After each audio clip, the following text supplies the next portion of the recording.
Welcome to V27 news. ముందుగా headlines.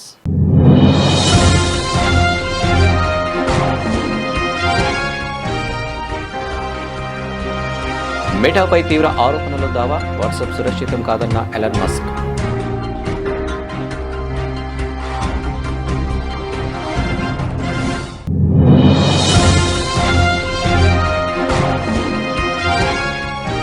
డెబ్బై 75 దేశాలపై immigrant వీసాల నిషేధంతో 50,000 అదనపు గ్రీన్ కార్డులు, ఫ్యామిలీ కోటాలో మిగిలిన వీసాలు ఎంప్లాయ్మెంట్ కోటాకు బదిలీ.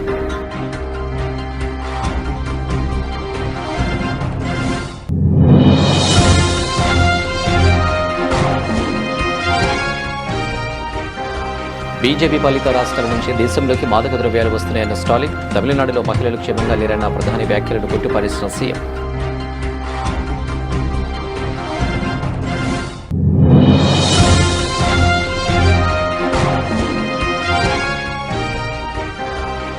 పార్లమెంటు కమిటీ వర్క్ షాప్ ప్రారంభోత్సవ కార్యక్రమం పాల్గొన్న టీడీపీ జాతీయ ప్రధాన కార్యదర్శి నారా లోకేష్.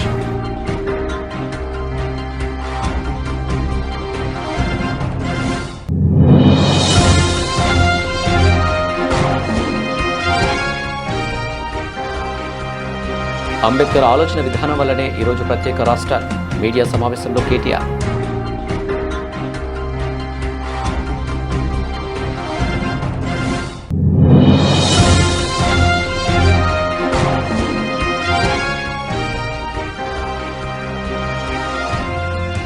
రాష్ట్రంలో బీఆర్ఎస్ నేతలు అచ్యూసిన అంబోతుల్లా రంకెలు, మంత్రి పొంగులేటి శ్రీనివాసరెడ్డి విమర్శ.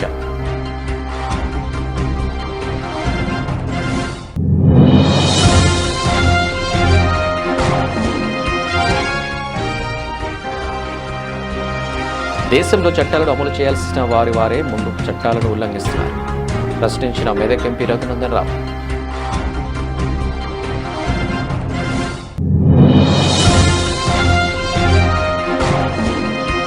మహబూబ్ నగర్ పార్లమెంటు సభ్యురాలు డీకే అరుణ నివాసంలో ఏర్పాటు చేసిన విలేకరుల సమావేశం. మున్సిపాలిటీ ఎన్నికల్లో బీజేపీ అభ్యర్థులను అధిక మెజార్టీతో గెలిపించాలని అభ్యర్థన.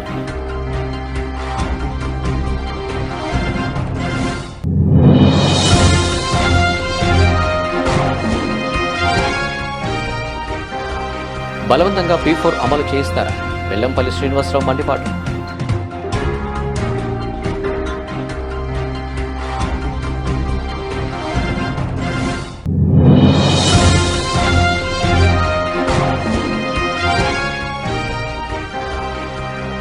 ఆకాశమే హద్దుగా దూసుకుపోతున్న బంగారం, 1.60 లక్షలు దాటిన వైనం.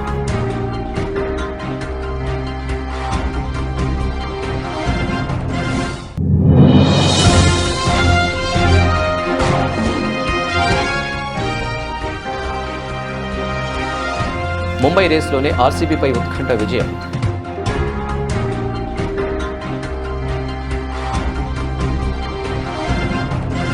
ప్రపంచవ్యాప్తంగా కోట్లాది మంది వినియోగించే మెసేజింగ్ యాప్ వాట్సాప్ ప్రవేశపై ఇప్పుడు తీవ్రమైన ఆరోపణలు వెలువెత్తుతున్నాయి. తమ సంభాషణలు ఎండ్ టు ఎండ్ ఎక్స్ప్రెషన్తో అత్యంత సురక్షితమని భావిస్తున్న యూజర్లను కలువపరిచేలా వారి ప్రైవేట్ మెసేజ్లను మాతృ సంస్థ మెటా చదవగలదని ఆరోపిస్తూ అమెరికాలో ఒక దావా దాఖలైంది. ఈ పరిణామంతో ప్రముఖ మెసేజింగ్ యాప్ల భద్రతపై మరోసారి పెద్ద ఎత్తున చర్చ మొదలైంది. వాట్సాప్ ప్రవేశపై తీవ్ర ఆరోపణలు, కోర్టులో దావా. అమెరికాలోని శాన్ ఫ్రాన్సిస్కో కోర్టులో ఈ నెల 23న ఈ దావా దాఖలైంది. ఆస్ట్రేలియా, దక్షిణాఫ్రికా, మెక్సికో దేశాలకు చెందిన కొందరు యూజర్లు ఈ పిటిషన్ వేశారు.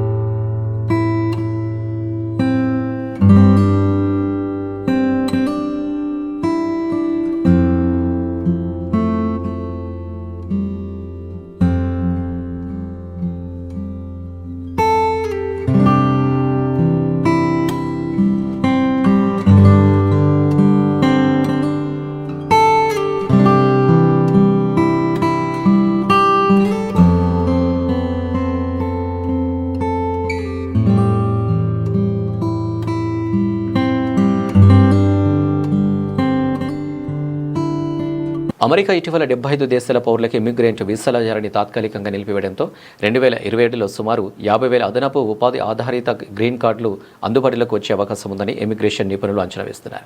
ఈ నిషేధం ఈ నెల 21 నుంచి అమల్లోకి వచ్చింది. ఇక ఫ్యామిలీ బేస్డ్ కోటాలో మిగిలిపోయిన వీసాలు మరుసటి ఆర్థిక సంవత్సరంలో ఎంప్లాయ్మెంట్ కేటగిరీకి బదిలీ అవ్వడం వల్లే ఇది సాధ్యమవుతుంది. ఇక ఇమిగ్రేషన్ అటార్నీ ఎమిలీ న్యూమాన్ ఒక వీడియో పోస్ట్లో ఈ విషయాన్ని విశ్లేషించారు. ఇక కోవిడ్ మహమ్మారి సమయంలోనూ ఇదే తరహాలో ఫ్యామిలీ కోటా వీసాలు ఎంప్లాయ్మెంట్ కోటాకు బదిలీ అయ్యాయని, ఫలితంగా ప్రయారిటీ తేదీలు 4 నుంచి 5 ఏళ్లు ముందుకు జరిగాయని ఆమె గుర్తు చేశారు. ఇక నిషేధం విధించిన 75 దేశాలకు ఈ ఆర్థిక సంవత్సరంలో సుమారు 67,000 ఫ్యామిలీ వీసాలు కేటాయించాల్సి ఉంటుంది. ఈ నిషేధం 2026 సెప్టెంబర్ వరకు కొనసాగితే దాదాపు 50,000 వీసాలు మిగిలిపోతాయని అంచనా. ఈ జాబితాలో ఉన్న పాకిస్తాన్, బంగ్లాదేశ్ వంటి దేశాల నుంచి ఎక్కువ వీసాలు మిగిలిపోయే అవకాశం ఉంది.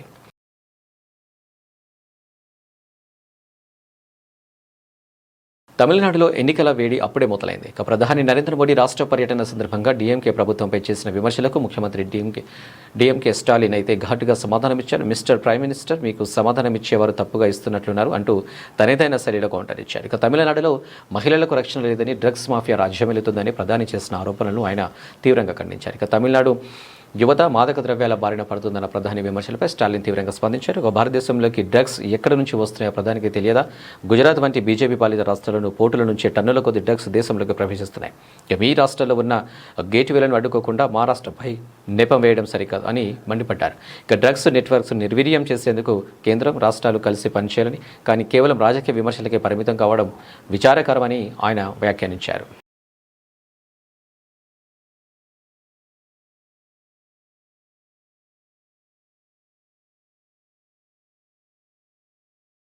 పార్లమెంటు కమిటీ వర్క్షాప్ ప్రారంభోత్సవ కార్యక్రమంలో టీడీపీ జాతీయ ప్రధాన కార్యదర్శి నారా లోకేష్ పాల్గొని మాట్లాడారు.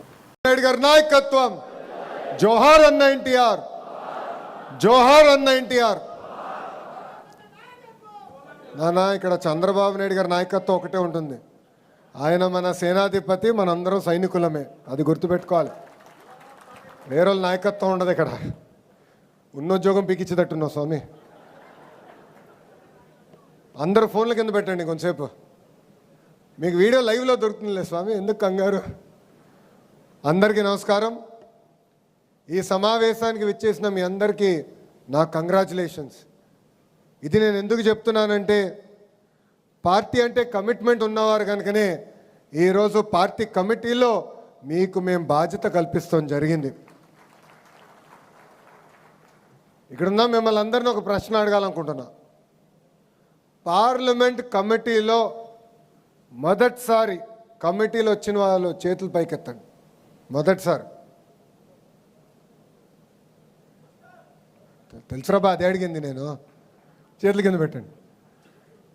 రిపీట్ అయిన వాళ్ళు చేతులు పైకెత్తండి. సో ఇక్కడ చూస్తే చేతుల కింద పెట్టండి. ఇక్కడ మీరు చూస్తే 83% మంది ఈరోజు పార్లమెంట్ కమిటీలో కొత్త వారు వస్తాం జరిగింది. నేను అనేక సార్లు చెప్పాను, సీనియర్ని జూనియర్ని నేను సమానం గౌరవిస్తా, పనిచేసే వాళ్ళని నేను ప్రోత్సహిస్తానని చెప్తాం జరిగింది. దానికి ఈరోజు మీరు ఒక ఉదాహరణ. దేశంలో అనేక ప్రాంతీయ పార్టీలు ఉంటాయి. ఆ ప్రాంతీయ పార్టీలు ఒక్కసారి ప్రతిపక్షంలోకి వస్తే ఎలాంటి ఇబ్బందులు ఎదుర్కొంటాయో మనందరం చూస్తాం జరిగింది. నేను ఎన్నోసార్లు చెప్పా, విశ్వవిఖ్యాత నట సార్వభౌమ స్వర్గీయ శ్రీ నందమూరి తారక రామారావు గారు ఏ ముహూర్తంలో ఈ పార్టీ స్థాపించారో నాకు తెలియదు, కానీ భారతదేశంలో ఏ పార్టీకి లేని కార్యకర్తలు ఒక తెలుగుదేశం పార్టీకే సొంతం అవుతారు. మన బలం, బలగం మన కార్యకర్తలు. మనం ఆనాడు చూసాం, ఒక పుంగనూరు నియోజకవర్గంలో ఒక తాత నామినేషన్ వేసేదానికి వెళ్తే ఆ పత్రాలు లాక్కునేదానికి ఆనాటి పాలకులు ప్రయత్నించారు. మీసాలు మెలేసి తొడగొట్టి రా బిడ్డ రా అన్న అంజిరెడ్డి తాతనే నాకు స్ఫూర్తి. మంజుల గారిని చూసాం, మాచర్ల నియోజకవర్గంలో ఆమె పోలింగ్ బూత్ దగ్గర కూర్చున్నారు. వైకాపా నాయకులు ఆనాడు ఆమె పైన దాడి చేసి రక్తం కారుతున్నా కూడా చివరి ఓటు పడిన తర్వాతనే ఆమె ఆసుపత్రికి వెళ్ళింది. పక్కనే విజయవాడలో చూసాం, కొంతమంది రౌడీలు మన గాంధీ గారి పైన దాడి చేసి ఆయన కంటి చూపు పోయినా జై తెలుగుదేశం అని నిలబడ్డారు.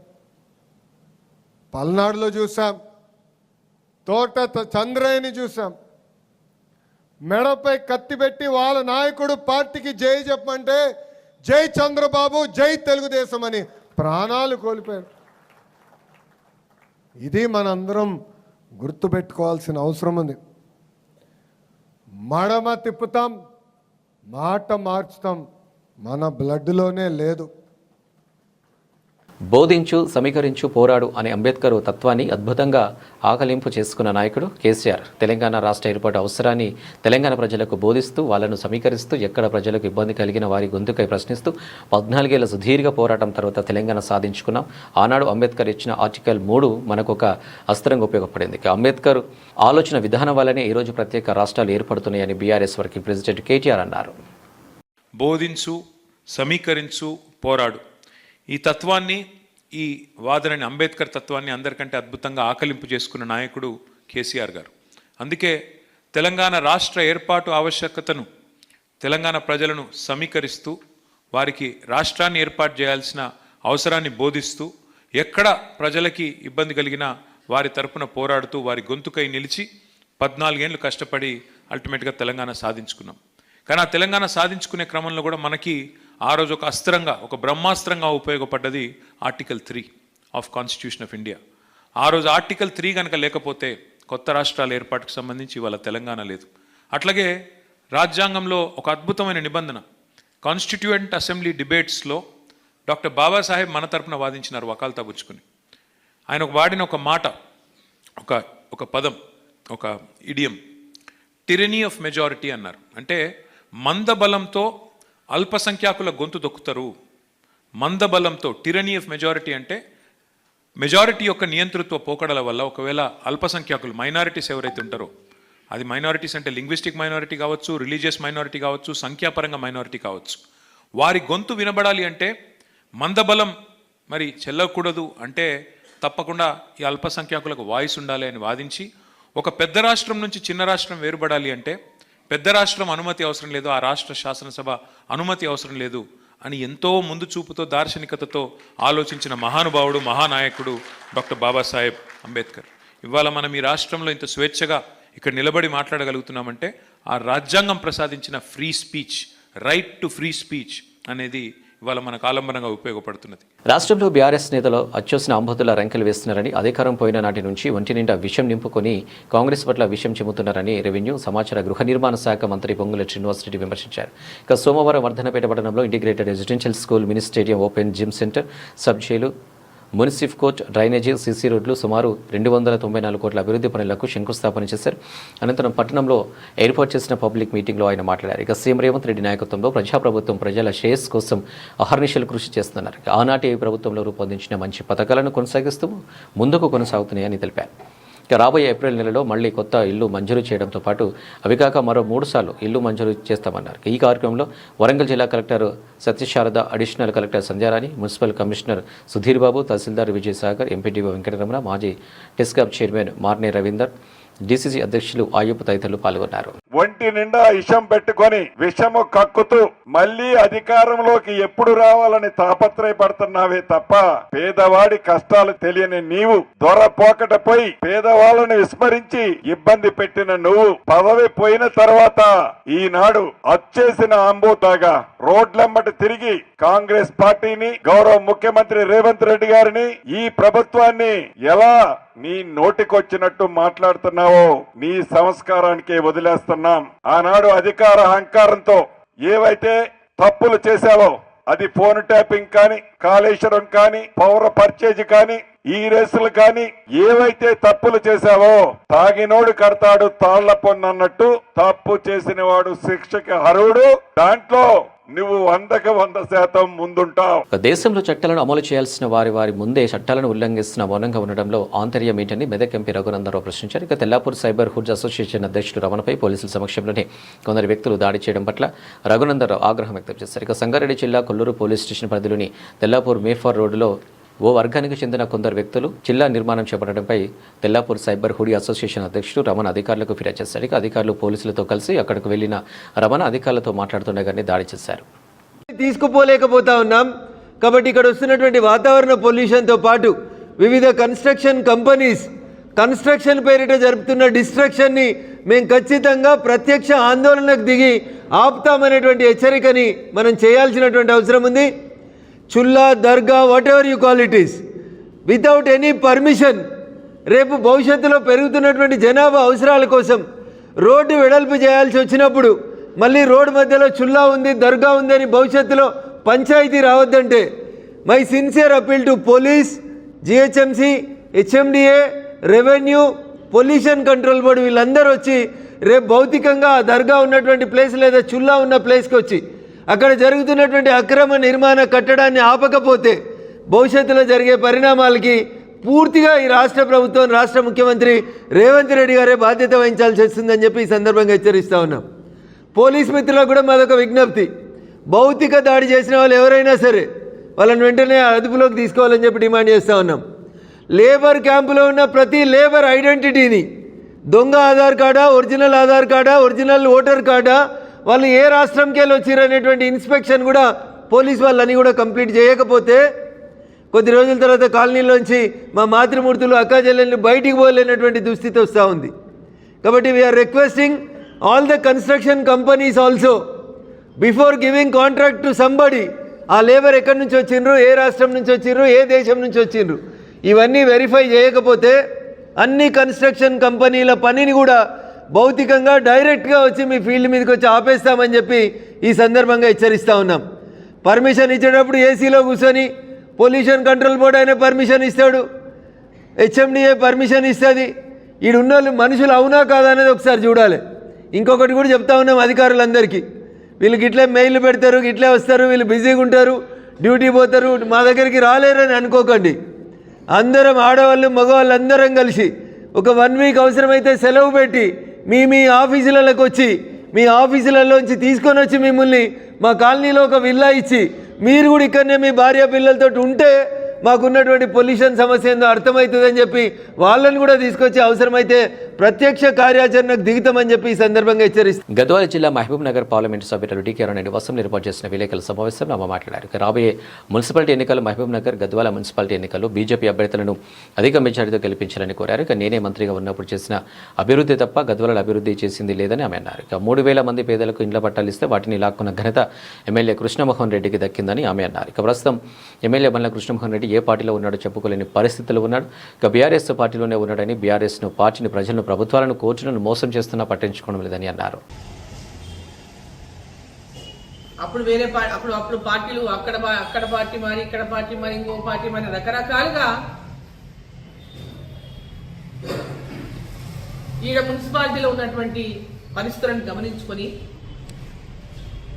పేద ప్రజలు ఎవరైతే గద్వాల పట్టణంలో ఇళ్ల స్థలాల కోసం ప్రత్యేకంగా ప్రముఖంగా గద్వాల పట్టణంలో పేదవాళ్ళ యొక్క ఇండ్లు లేనటువంటి వాళ్ళు, ఒకటే ఇంట్లో 4 కుటుంబాలు, 5 కుటుంబాలు, 3 కుటుంబాలు జీవిస్తున్నటువంటి వాళ్ళు, ఆనాడు మీ ఎమ్మెల్యేగా ఈ ప్రాంతంలో 3,500 మందికి పిల్లిగుండలో నేను ప్లాట్ ఇచ్చిన.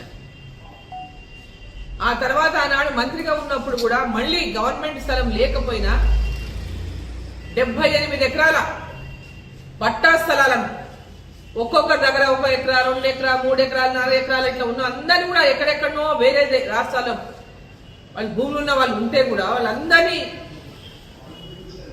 మరి భరత్ సింహారెడ్డి గారు వారి అందరినీ కూడా ఎక్కడెక్కడ ఎవరెవరు ఎంక్వైరీ చేసి వాళ్ళందరితో మాట్లాడి పిలిపించుకొని మీరు ఎక్కడెక్కడో ఉంటారు, మీరందరూ మీ యొక్క భూములను తీసుకొని పేద ప్రజలకు పట్టాలు పంచాలనుకున్నాము. మీ భూములని పట్టాల కోసం అమ్మాలని అన్నప్పుడు వాళ్ళందరూ కూడా ఆ రోజు అమ్మిన సందర్భంగా మార్కెట్ రేటు కంటే గవర్నమెంట్ ఇచ్చే రేటు తక్కువ ఉంది, మాకు ఎక్కువ ఇంత కావాలా, ఇంత అయితే ఇస్తామనంట ఎక్కువైన రేటు కూడా స్వతహాగా భరించి ఆ 75 ఎకరాలు ఆ రోజు మేము అక్వైర్ చేసినాం ఇళ్ల స్థలాల కోసం. ఆ తర్వాత ఇళ్ల స్థలాల కోసం తీసుకున్నటువంటి ఆ జాగాలో దాదాపు 1,300 ప్లాట్లు నేను ఉన్నప్పుడే పంపిణీ చేయడం జరిగింది. మిగిలిన ప్రాంతాన్ని లేఅవుట్ కలిగి లేఅవుట్ అయినాక మళ్ళీ సర్వే చేసి దరఖాస్తుల్ని మిగిలిన ఎవరికి రాలేదో వాళ్ళకి అంత కూడా ఇవ్వాలని ఆ రోజు మిగిలిన స్థలం అంటనే దాని తర్వాత ఇంతమైనటువంటి విధంగా పక్కకు పెట్టడం జరిగింది. ఆ తర్వాత వచ్చినటువంటి టీఆర్ఎస్ ప్రభుత్వం అధికారంలోకి వచ్చిన తర్వాత ఇప్పుడున్నటువంటి శాసనసభ్యుడు ఇప్పుడు టీఆర్ఎస్లోకి వెళ్ళి కాంగ్రెస్లో ఉన్నాడో టీఆర్ఎస్లో ఉన్నాడో మరి ఆయన తెలుసు ఏ పార్టీలో ఉన్నాడో గతంలో ప్రజలకు తెలుసు ఆయన ఇప్పుడు ఏ పార్టీలో ఉన్నాడో. టీఆర్ఎస్లో గెలిచినొచ్చు ఆయన ఉన్నది కాంగ్రెస్ పార్టీ అని అందరూ తెలుసు. నేను కాంగ్రెస్లో ఉన్నా అని చెప్తే కాంగ్రెస్ కండువ తిరిగితే ఎమ్మెల్యే పదవి ఊడిపోతుందని ఏదో అబద్ధాలు చెప్పుకుంటా తిరుగుతున్నారు, టైం పాస్ చేసుకుంటా. టీఆర్ఎస్ పార్టీ వాళ్ళైతే టీఆర్ఎస్ పార్టీలో పోయి తిరగాలి, అలా తిరుగుతలేడు. టీఆర్ఎస్ పార్టీకి ఓటు ఏమని అడగాలి, అడుగుతలేడు. అంటే కాంగ్రెస్ పార్టీలో ఉన్నట్టే కదా. కానీ ఈరోజు సుప్రీంకోర్టు పెద్ద ఎత్తున ఇట్లా పార్టీ మారిన వాళ్ళపైన చర్యలు తీసుకున్నటువంటి భయంతోన ఇంకా ప్రజలను మోసం చేస్తున్నారు, ప్రభుత్వాలు కోట్లను మోసం చేస్తున్నాయి. ఈరోజు గద్వాల పట్టణంలో ప్లాట్లన్నింటినీ కూడా నాటి పట్టుబట్టి అమ్మ ఒడి తొలి ఏడాది అటకెక్కింది. ఏడాదికి 15,000 ఇవ్వాల్సి ఉండగా రెండో ఏడాది 9,000, 13,000 వేశారు. మరి జగన్మోహన్ రెడ్డి 13,000 ఇచ్చినప్పుడు నారా లోకేష్ వంకరగా ఎందుకు మాట్లాడారు? వ్యాపారులను బెదిరించి బలవంతంగా P4 అమలు చేస్తారా అని మాజీ మంత్రి వెల్లంపల్లి శ్రీనివాసరావు మండిపడ్డారు. ఏదైతే జగన్మోహన్ రెడ్డి గారు అమ్మఒడి కార్యక్రమం ప్రభుత్వం ఏర్పడిన మొదటి సంవత్సరంలోనే జగన్మోహన్ రెడ్డి గారు పథకం ఇస్తే ఈ పథకం ఒక సంవత్సరం అంతా కూడా అటకెక్కిపోయింది. కానీ మొన్న కొంత రిలీజ్ చేస్తారని చూస్తే 15,000 చెప్పిన వ్యక్తి 13,000 ఇస్తామని చెప్పన్నారు. మరి ఆ రోజు జగన్మోహన్ రెడ్డి గారు అదే 13,000 ఇస్తుంటే మరి ఎందుకు ఆ రోజు నారా లోకేష్ గారు వంకర తింకర నోట్లతో ఎందుకు మాట్లాడారు? మరి అప్పుడు ఆ నోటికి గుర్తు రాలేదా నారా లోకేష్ గారికి? సరే పోనీ 13,000 గారు ఇస్తారని చెప్పని చూస్తే కొంతమందికి 9,000 పడింది, కొంతమందికి 8,000 పడింది, కొంతమందికి 7,000 పడింది. ఒక పద్ధతి ప్రకారం లేకుండా తల్లికి వందనం, అది కూడా ఎక్కడ కూడా అందరికీ అందిన పరిస్థితిలో సుమారు 30 లక్షల మంది పిల్లలకి ఎగనామం పెట్టిన ఘనత కూడా ఈ కూటమి ప్రభుత్వానికి దక్కుతుంది. మా అక్క చెల్లెమ్మలకి డబ్బులు ఇవ్వాలని చేతి ద్వారా 18,000 ఇవ్వాలనుకుంటే మీకెందుకు మీకు నెలకు 1,500 ఇచ్చేస్తాం, ఆయన మీకు 45,000 ఇచ్చాడు, మీకు 18,000 దాటితే ఇచ్చేస్తాం అని చెప్పిన పెద్ద మనిషి P4 అంట. P4 అక్కడ ఎవరో ధనవంతుల దగ్గర తీసుకుని మీకు డబ్బులు ఇవ్వాలట, మీ కుటుంబాన్ని వాళ్ళ దత్తత తీసుకుంటారు. జరిగే పని అనేది దాన్ని గొప్పగా గవర్నర్ గారు ప్రసంగంలో P4 ద్వారా మేము బాగా అమలు చేస్తున్నాం అని చెప్పన్నారు. ఏ ఒక్క ఆడబిడ్డకైనా గానీ ఈ 1,500 రూపాయల నిధి ముట్టిందా? సమాధానం చెప్పండి కుటుంబ నాయకులు ఎవరైనా కానీ. చాలా మందిని వ్యాపారస్తులు కావచ్చు, ఎవరైనా కొంత ఆర్థికంగా కొంచెం బలంగా ఉంటే వాళ్ళని భయపెట్టి మీరు P4 లో జాయిన్ అవ్వాలని చెప్పిన అధికారుల ద్వారా అనేక ద్వారా మీరు భయపెడతారు తప్ప ఎక్కడైనా కానీ ఈ పథకం అమలయ్యిందా? గవర్నర్ గారి ప్రసంగంలో P4 బ్రహ్మాండంగా అమలైపోతుందని చెప్పన్నారు. మహిళలకు ఉచిత బస్సు, ఎన్ని బస్సుల్లో మీరు ఉచిత ఇస్తున్నారంటే కనీసం చెప్పండి ఒకసారి. 16 రకాల బస్సులుంటే 6 రకాల బస్సులో కూడా మీరు అవకాశం కల్పించట్లేదు మహిళలకి. మరి ఏం చేశారండి మీరు? ఈ 20 నెలల పరిపాలనలో ఈ కూటమి ప్రభుత్వం ఇది మేము చేశామని చెప్పే పథకం చెప్పండి. గతంలో కోవిడ్ కష్టకాలంలో కూడా జగన్మోహన్ రెడ్డి గారు 2 సంవత్సరాలు కోవిడ్ తో ప్రపంచమంతా విలవెల్లాడుతున్నా కానీ ఈ ఆంధ్ర రాష్ట్రంలో కోవిడ్ లో కూడా ఏ ఒక్కరికి కూడా ఇబ్బంది లేకుండా పథకాలన్నిటిని కూడా ఎప్పటికప్పుడు అమలు చేసిన వ్యక్తి ఎవరున్నారంటే జగన్మోహన్ రెడ్డి గారు అని చెప్పిన ధైర్యంగా మేము చెప్పగలుగుతాం. మీరు చెప్పగలుగుతారా? కాకపోతే ఆ రోజులో చంద్రబాబు అన్నాడు నేనుంటే కోవిడ్ వచ్చేది కాదని చెప్పని. ఆ రోజే అతన్ని ఒక కామెడియన్ గా అనుకున్నారు. కానీ జగన్మోహన్ రెడ్డి గారి నాయకత్వంలో కోవిడ్ కష్టకాలంలో కూడా ఇచ్చిన పథకాలన్నీ కూడా ఇంకా 1 నెల ముందే అమలు చేశారు తప్ప ఎక్కడ కూడా ఏ పథకాన్ని కూడా కోవిడ్ ఒక చెప్పి ఆపిన పరిస్థితి లేదు. మీరు గొప్పగా పెన్షన్ల గురించి చెప్తున్నారు. ఇందాక గవర్నర్ గారి ప్రసంగంలో కూడా మేము 1,000 రూపాయలు పెంచేసామని చెప్పని. అవును, మీరు 1,000 రూపాయలు పెంచారు, కానీ ఎంతమంది కట్ చేశారండి మీరు? సుమారు 5 లక్షల పైబడి పెన్షన్లు గతంలో ఉన్న పెన్షన్లు తగ్గించారు. జనరల్ గా ఇదివరకు గతంలో జగన్మోహన్ రెడ్డి గారి ప్రభుత్వానికంటే ముందు 65 ఏళ్ళకి పెన్షన్ ఉంటే జగన్మోహన్ రెడ్డి గారు 60 ఏళ్ళు పెన్షన్ చేశారు. దానికి 60 ఏళ్ళు పెన్షన్ చేసి ప్రతి 3 నెలలకు కూడా ఎవరికి అర్హత ఉంటే వాళ్ళకి పెన్షన్ ఇచ్చిన ఘనత జగన్మోహన్ రెడ్డి గారిది. మీరు ఈ 20 నెలల్లో ఏ ఒక్కరికైనా పెన్షన్ కొత్త పెన్షన్ ఇచ్చారా? మీరు ఏమన్నా గానీ ఒక వితంతు పెన్షన్ గానీ అదే విధంగా కొత్త పెన్షన్ అమలు చేయడం కానివ్వండి. మీరు గొప్పగా మరి ఎన్నికల్లో ఏం చెప్పారండి? 50 ఏళ్లు దాటిన ప్రతి బీసీ, ఎస్సీ, ఎస్టీ, మైనార్టీలకు మేము పెన్షన్ ఇస్తామని చెప్పారే. ఆ పెన్షన్ ఇచ్చామని చెప్పి ఎందుకు చెప్పట్లేదు మీరు? ఎక్కడో కూడా మీరు పెన్షన్ ఇచ్చిన పరిస్థితి లేదు. మాట్లాడితే 3 స్పెషల్ ఫ్లైట్లు, ఒకటేమో పెదబాబు గారికి, ఒకటి చిన్నబాబు గారికి, ఇంకోటేమో పవన్ కళ్యాణ్ గారికి. ఈ ఫ్లైట్లలో తిరగడం తప్ప మీరు చేసింది ఏమైనా ఉందా చెప్పండి ఒకసారి. మాట్లాడితే దోవ సెల్లో మేమని చెప్పంటారు. అంత సెల్లో కూడా తిరుగుతున్నామని చెప్పన్నారు. మీరు వెళ్ళినందువల్ల ఏ పరిశ్రమ తీసుకొచ్చారు? అంటే గీతంస్ కి 5,000 కోట్లు స్థలం ఇచ్చేస్తే మీకు అభివృద్ధి వచ్చేస్తుందా? అంటే గీతంలో మీకు ఎక్కడ గీతం కాలేజీలో ఎక్కడైనా గానీ ఉచిత చదువు చెప్తున్నారు మీకు ఎక్కడైనా గానీ? ఒకటోసారి పెన్షన్ కోర్టు ఖర్చు పెడుతున్నారు. నిన్న పవన్ కళ్యాణ్ గారు వారి కార్యకర్త చనిపోతే పెడనక్కడికి వెళ్లారట. సరే కార్యకర్త కదా ఏదో చేస్తారనుకుంటే ఏదో ఇన్సూరెన్స్ 5 లక్షలు ఇవ్వడానికి మళ్ళీ హైదరాబాద్ నుంచి స్పెషల్ ఫ్లైట్ ఇక్కడికి. ఆ ఫ్లైట్ డబ్బులు ఇచ్చిన వాళ్ళ కుటుంబం బాగుపడుతుంది కదా కనీసం. జగన్మోహన్ రెడ్డి గారు 17 మెడికల్ కాలేజీలు కట్టించారు. ఈ ఆంధ్ర రాష్ట్రంలో విభజిత జిల్లాలకి ప్రతి జిల్లాకి ఒక మెడికల్ కాలేజీలు ఉండాలని చెప్పని ఆయన 17 మెడికల్ కాలేజీ నూతనంగా నిర్మించడానికి స్థలాలు సేకరించి మెడికల్ కాలేజీ నిర్మాణం చేపట్టి కొన్ని మెడికల్ కాలేజీలు ప్రారంభిస్తే వాటిని దుర్మార్గంగా PPP అని చెప్పని అమ్ముకుంటున్న దుర్మార్గులు ఎవరండి? ఈ కూటమి నాయకులు కాదా? గతంలో 2014 నుంచి 19 పరిపాలించారు కదా. 10 ఏళ్లు మనకి రాజధానికి హైదరాబాద్ అవకాశం ఉంటే వాటిని కాదని అక్కడ ఓటుకి కోర్టు విషయంలో దొరికిపోయి బంగారం ఆకాశమే హద్దుగా దూసుకుపోతున్నది. రికార్డుల మీద రికార్డులు బద్దలు కొడుతున్న పుత్తడి మరో ఘనత శిఖరాలను అధిరోహించింది. ఇక ఇప్పటికే 1.5 లక్ష దాటిన గోల్డ్ ధర తాజాగా 1.60 లక్షలకు అధిగమించింది. అంతర్జాతీయ మార్కెట్లో అతి విలువైన లోహాల ధరలు భారీగా పుంజుకోవడంతో దేశీయంగా అంతే వేగంతో పెరుగుతున్నాయి. ఇక తాజాగా న్యూఢిల్లీ బులియన్ మార్కెట్లో 99.9% స్వచ్ఛత కలిగిన 10 గ్రాముల గోల్డ్ ధర 1,60,260కి చేరుకున్నది. అలాగే 22 క్యారెట్ల గోల్డ్ ధర 1,46,900గా నమోదైంది. పుత్తడితో పాటు వెండి పరుగులు పెడుతున్నది. ఇక కిలో వెండి 3.65 లక్షలు పలికింది. ఇక డాలర్తో పోలిస్తే రూపాయి పతనం చెందడం ప్రపంచవ్యాప్తంగా మరోసారి ఉద్రిక్త పరిస్థితి నెలకొనడం, ద్రవ్యోల్బణం పుంజుకోవడంతో వడ్డీ రేట్లు తగ్గి అవకాశాలు సన్నగిల్లడంతో పెట్టుబడిదారులు తమ పెట్టుబడులను సురక్షితమైన అతి విలువైన లోహాలకు మళ్లించడం ధరలు పుంజుకోవడానికి ప్రధాన కారణాలని విశ్లేషకులు అంటున్నారు.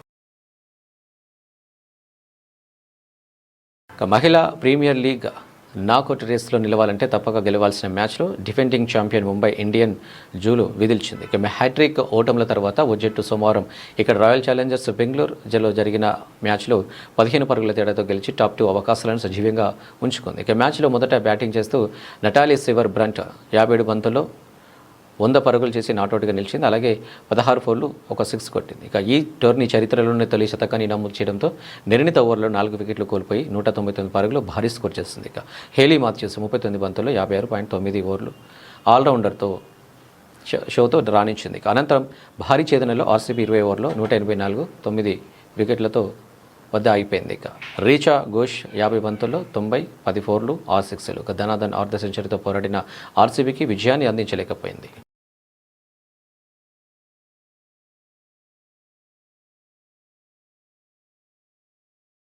బులెటిన్ ముగించే ముందు హెడ్లైన్స్ మరోసారి.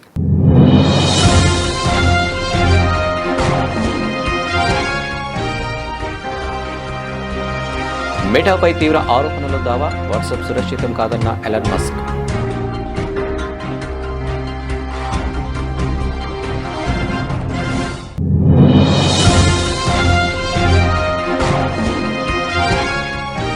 డెబ్బై 5 దేశాలపై ఇమిగ్రెంట్ వీసాల నిషేధంతో 50,000 అదనపు గ్రీన్ కార్డులు, ఫ్యామిలీ కోటాలో మిగిలిన వీసాలు ఎంప్లాయ్మెంట్ కోటాకు బదిలీ.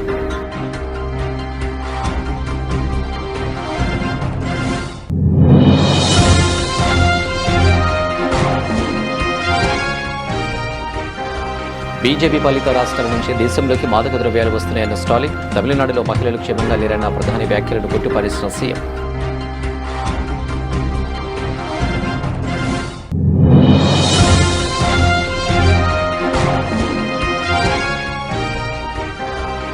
పార్లమెంటు కమిటీ వర్క్ షాప్ ప్రారంభోత్సవ కార్యక్రమం పాల్గొన్న టీడీపీ జాతీయ ప్రధాన కార్యదర్శి నారా లోకేష్.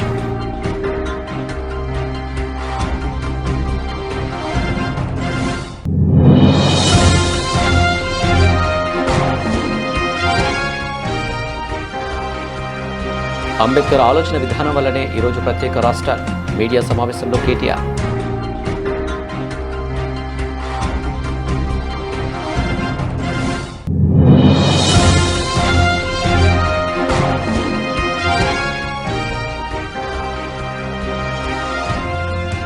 రాష్ట్రంలో బీఆర్ఎస్ నేతలు అచ్చూసిన అమృతుల్లా రంకెలు.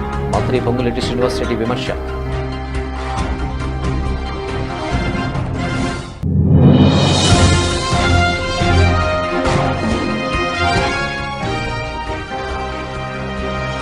దేశంలో చట్టాలను అమలు చేయాల్సిన వారే ముందు చట్టాలను ఉల్లంఘిస్తున్నారు. ప్రశ్నించిన మెదక్ ఎంపీ రఘునందన్ రావు.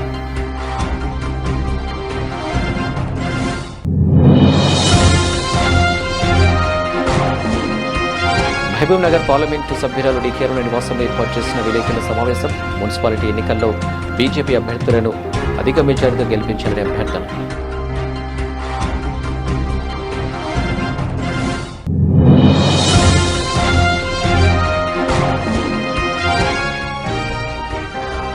బలవంతంగా P4 అమలు చేయిస్తారా? వెల్లంపల్లి శ్రీనివాసరావు మండిపాటు.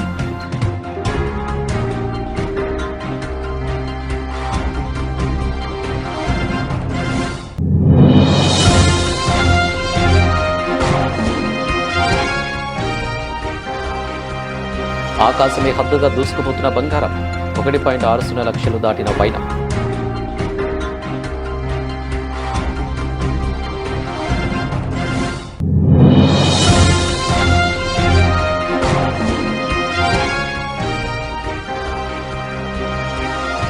ముంబై రేస్లోనే ఆర్సీబీపై ఉత్కంఠ విజయం.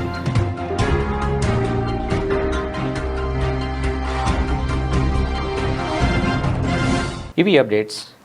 నమస్తే.